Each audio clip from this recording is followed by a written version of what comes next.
संस्कारों की व्यवस्था होनी चाहिए, मंदिर में शिक्षा की व्यवस्था होनी चाहिए, और मंदिर में लोगों के दुख दूर करने की व्यवस्था होनी चाहिए, क्योंकि मंदिर भगवान का घर है। दुख दूर भगवान के घर में नहीं होगा तो काम। और इसलिए अन्न सत्र चलना चाहिए, सेवा के उपक्रम चलने चाहिए। पहले सब होता था, आज भी बहुत से लोग हमारी सेवा करते हैं। आजकल एक उपक्रम चलता है, हिंदू स्पिरिचुअल सर्विस डे।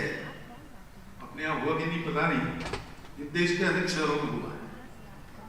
उसमें सारे सनातन परंपरा के जितने संस्थान, धर्माचार्य, मंदिर आदि आदि है, वो अगर सेवा कार्य करते होंगे तो उनको निमंत्रित।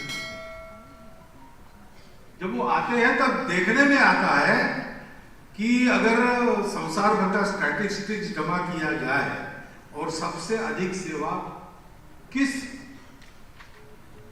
धर्म के, किस सभ्यता के, किस संस्कृति के लोग करते हैं, ऐसा गिना जाए तो हमारे इन धर्म संस्थानों के और आचार्यों के द्वारा जो सेवा चलती है वो सबसे अधिक है। आप लोग ये वास्तविकता है, कोई सर्वे कर सकता है, करना है, वास्तविकता है, ये चलना चाहिए। और साथ साथ लोगों के भौतिक उन्नति की भी चिंता होनी चाहिए।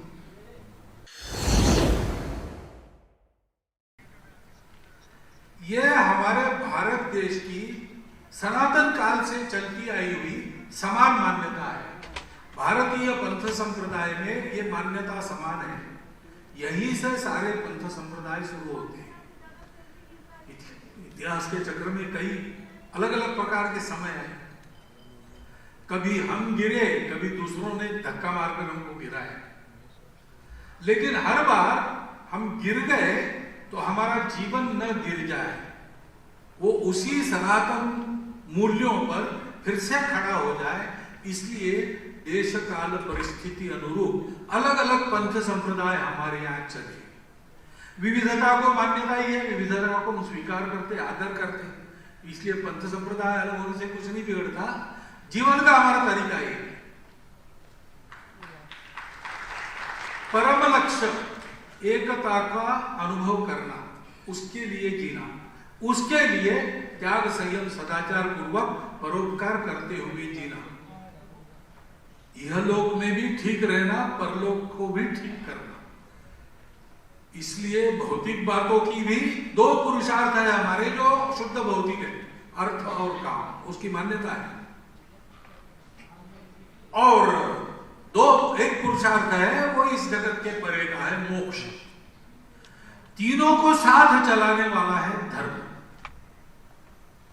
तो हमारे मंदिर, हमारे गुरुद्वारे, हमारे विहार, हमारे देरासर, हमारे स्थानक, ये सब कुछ, हमारे आचार्य यतिवेश धारण करते विचरण करने वाले सारी दुनिया में आजकल जाते हैं। ऐसे हमारे सब पंथ संप्रदायों के आचार्य ये क्या करते हैं, ये समाज में ये तीनों साथ चले, उसके चलते सृष्टि संपन्न हो, और सृष्टि संपन्न होने से एक दिन सब जगत में परमेष्टि का साक्षात्कार सबको हो सकता है। ऐसा जीवन तैयार करने में वो प्रयास करते हैं। मैं अपने चित्त शुद्धि के लिए प्रयास करूं और बाहर का परिवेश चित्त शुद्धि के लिए अनुकूल नहीं रहे। मैं बहुत शांति में साधना करना चाहता हूं, लेकिन बाहर सर्वत्र दंगे हो रहे, मारपीट हो रही, तो मैं शांति से कैसे बैठ सकता हूं? मुझे या तो वो स्थान छोड़कर और कहीं जाना होगा, या वहां शांति रहे इसका प्रयास करना पड़ेगा। और इसलिए अपनी मुक्ति, केवल मेरे अकेले की मुक्ति संभव नहीं, सबकी मुक्ति, यही मुक्त का ध्येय होता है।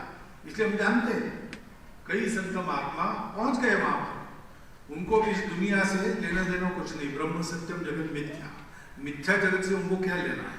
लेकिन वो वापस आकर यहां पर फिर से लोगों को तैयार करने का काम करते। ये क्यों होता है? इसलिए होता है कि वास्तव में संपूर्ण जगत को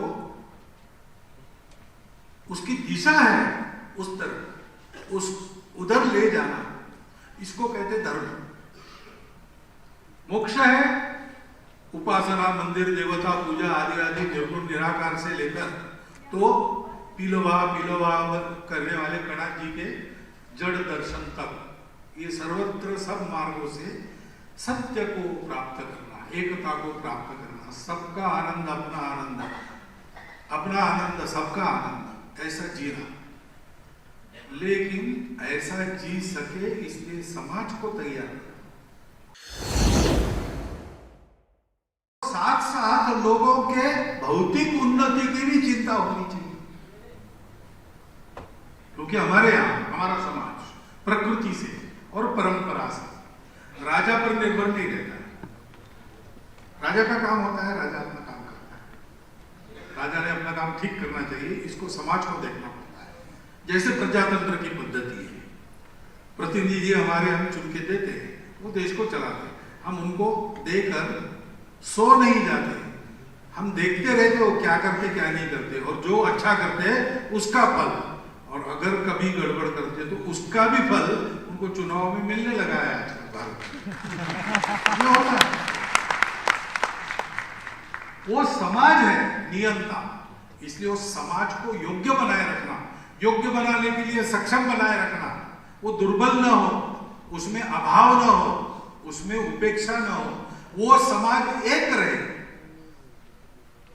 दुर्भाग्य से इसी रूढ़ी पूरी किया है जो हमको बांटती है। क्यों ये करना? ठीक है, हो गया, अब तो हम सबको जोड़ सकते हैं।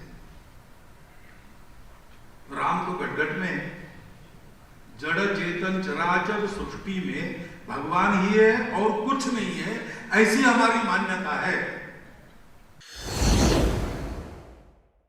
आज देश विदेश की सनातन परंपरा के मंदिरों को यहां पर एकत्रित प्रतिनिधि स्वरूप में क्यों न हो, लेकिन 700 के ऊपर ऐसे धर्म स्थानों का एकत्रीकरण यहां देखकर मुझे बहुत आनंद हो रहा है।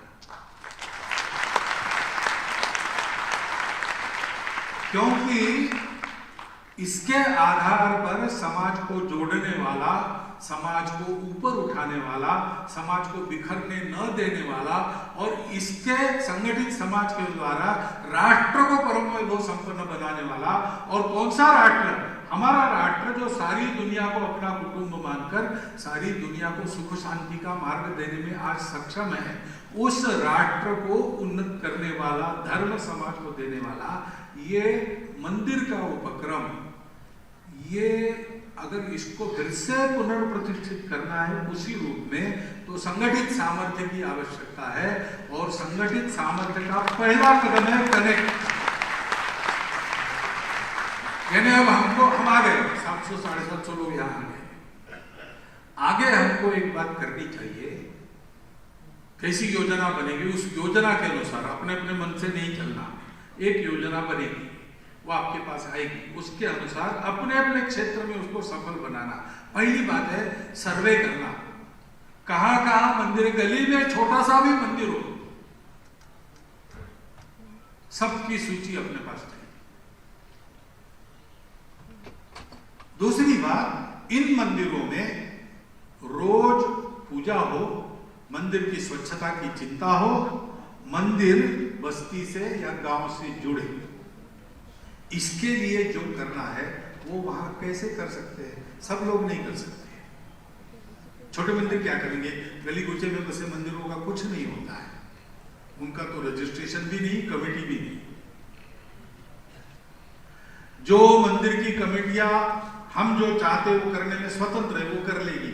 लेकिन कई जगह सरकारी नियंत्रण में मंदिर है, उनको तो वहां की सरकार के मर्जी से चलना पड़ता है, वो एकदम कैसा कर सकेंगे? नहीं कर सकेंगे। तो हमको ये देखना पड़ेगा कि हमारा संगठित बल इन सबको साधन धन से परिपूर्ण करे। ये महाप्रयास पूरे देश भर के सनातन परंपराओं के मंदिरों का एक पुल बने, उसमें से